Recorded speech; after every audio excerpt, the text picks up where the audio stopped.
Shalom, Holy Blossom. We are a people of memory, and there is so much to remember these days. We've just passed the Shloshim mark, the 30 days since October 7th, when 1,400 Israelis were murdered by Hamas. We have just passed the yahrzeit of Prime Minister Yitzhak Rabin, Alav Hashalom, may his memory be for a blessing. We recall his assassination and all the hope that was lost with that bullet. Last night, we remember the 85th anniversary of Kristallnacht, when synagogues were burned, Jewish businesses were shattered, Jewish homes were ransacked, and hundreds were taken off to concentration camps. And this Shabbat will be Remembrance Day, Canadian Remembrance Day, when we pause at 11:11 to remember those who made the ultimate sacrifice in the fight against tyranny. And we will say Kaddish for the 24 fallen soldiers of Holy Blossom Temple, those who served and sacrificed in World War I and World War II. Every one of these remembrances can cause sadness, anger, despair, even inherited trauma. But these remembrances also bring radiant examples of courage, inspiring models of determination, shining human precedents of commitment and confidence. Our ancestors did not only bequeath to us their wounds, they also gave us the secrets of survival. They gave us instruction in how to hold our heads high despite the fear. They gifted us the sacred inheritance of a moral code of Torah, which always insists that we strive for righteousness, that we always work for justice, not only for our own people, but for all peoples. So I want to remind you of this now. I do not deny the dark shadow that is rising over our city, our country, our world right now. Believe me, I see it, I feel it. We are working every day here at Holy Blossom to push back against it. This week alone, I met with 3 different elected leaders, one at each level of government. This week, I also met with one local Muslim leader and another neighboring Christian leader. Some of these were hard conversations, and others were reassuring and gave me reason to be hopeful. Tonight, Holy Blossom will welcome 100 local Israelis for their own Kabbalat Shabbat service and potluck Shabbat dinner. We are providing sanctuary for them here and give them a place to lay down their heavy burdens. You can see in the photograph below that we have reserved seats for the hostages. Since last Shabbat, the IDF is searching for them, the diplomats are negotiating for them, and so since last Shabbat, we are symbolically providing a sanctuary for them. We feel their presence in our prayers, and we feel their absence.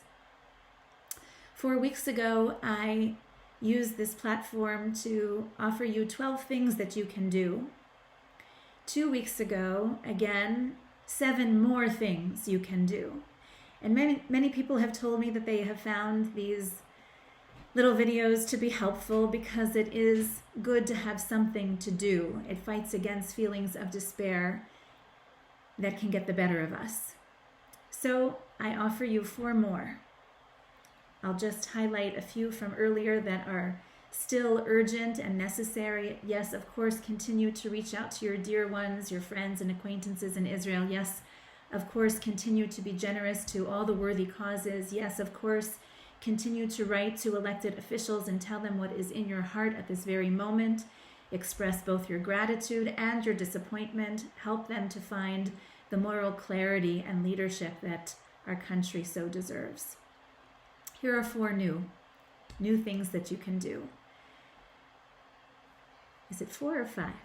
5. 5 things. One in particular, one letter that I hope you'll write, you and your children and grandchildren can write to Division 13 of the Toronto Police. They have been extraordinary. You have seen them in the parking lots at Holy Blossom. You have seen them in the hallways of Holy Blossom Temple. You have seen them up and down the Bathurst Street corridor. So let them know how much we appreciate them, their leadership, and their bravery. The address can be found online, but I have it here for you, 1435 Eglinton Avenue West. You can also write letters to the hostages, care of the Canadian Red Cross, and I suggest that you mail them to the national office of the Canadian Red Cross in Ottawa. The address is 400 Cooper Street, Suite 8000. Why might you do this? By doing this, you can insist that the Red Cross, the International Red Cross, delivers this letter. You are calling upon them to act as your agent in delivering this message. I recently learned of one Torontonian educator who wrote a letter every single day to a refusenik held in Soviet prison. He said then that if the letters are received, imagine how my words might lift the spirits of my Jewish brothers there. But even if the letters are not delivered, even if they are not received, every letter is seen by someone, at least one someone in a position of authority, and my envelope in their hands will be an act of protest. And moreover, just the act of writing that letter, as if we could talk to one of the children being held hostage, or one of the elders being held hostage, or one of the young women in the prime of her life. What does writing that letter do for me? It protects me from slipping into helplessness, slipping into forgetfulness. Today is day 34. Number 3, I hope by now you have heard about the rally that is planned for this Sunday, 1:30, Christie Pitts. It's being organized by the UJA, and details can be found on their website. The historical resonances of the location for this rally are not lost on us. I'm told that there are buses coming from the Beth Tzedek parking lot, but they might be full by now. Check the UJA website for alternative modes of transportation. Number 4, this Tuesday, there will be a rally in Washington, D.C., and I'll be there. God willing, I'll be there. I've booked my flights, and I'm going to stay with an old friend. I hope you'll join me. I'll look for you there. That rally has a threefold message. 1, to thank President Biden and Secretary of State Blinken. 2, to call for an immediate release of the hostages. And 3, to stand against the rising anti-Semitism that is felt throughout North America. Number 5, Monday, November 20th. You can see the details below. We will have a really wonderful neighborhood event, 2 churches and 2 synagogues. We'll come together at Timothy Eaton Church.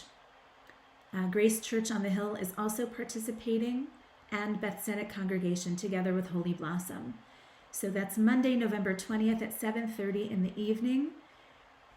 We'll lift up songs and prayers, and this will also be a chance for neighbors to talk to one another face to face, to ask one another, to listen to one another, to express concern for one another, and to build bridges of greater understanding and greater fellowship. Holy Blossom Temple, like the other three congregations, each of us has up to 275 seats. I want every seat filled. So please register and come be a part of that special invitation that's coming from our Christian neighbors. And this one is really not fully baked yet. I have booked my flight to Israel. At the end of the month, God willing, I'll be spending a few days on a rabbinic mission with the Hartman Institute, and I'll be volunteering on the ground however I can. So there may be some goods that I can deliver on your behalf. Stay tuned, and I'll let you know what is most needed and what I can carry. Let me conclude, before I wish you a Shabbat Shalom, let me conclude with a small little poem written by Chaim Guri, who was really the last of that first generation of Israeli poets who established the state of Israel. It's entitled, "It Will Be Good, I Promise." May a bit of quiet come. May a bit of boredom come. You have earned it. Everything here is so loud and incomplete. How are you? They ask me in the street. All kinds of people.